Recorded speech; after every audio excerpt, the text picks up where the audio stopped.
વડોદરાની માંજલપુર બેઠક પર ફરી એકવાર લહેરાયો ભાજપનો ભગવો। સતીશ પટેલનો 30,499 મતથી લીડ સાથે વિજય। હાર બાદ બોલ્યા ભીખાભાઈ રબારી। જીત માટે ભાજપે કર્યો સામ દામ દંડ ભેદનો ઉપયોગ। ખેડામાં વરસાદી પાણીમાં ધોવાયો નવા નકોર બ્રિજનો ભાગ। લોકાર્પણ પહેલા જ બ્રિજનો એક ભાગ બેસી ગયો। 5.5 કરોડના ખર્ચે બનેલા બ્રિજની રિપેરિંગ કામગીરી હાથ ધરાઈ। બાંધકામની ગુણવત્તા સામે સવાલ ઉઠ્યા।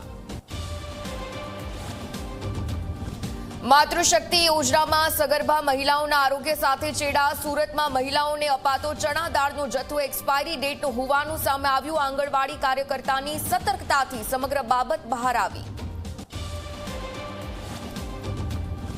રાજકોટની બાલાજી હોસ્પિટલની બેદરકારીથી મહિલાનું મોત થયાનો આરોપ। ગર્ભાશયની કોથળી કઢાવવા કરવામાં આવ્યું હતું ઓપરેશન। સારવાર દરમિયાન મહિલાનું મોત નિપજ્યું। જવાબદારો સામે કાર્યવાહી કરવા પરિવારની માંગ।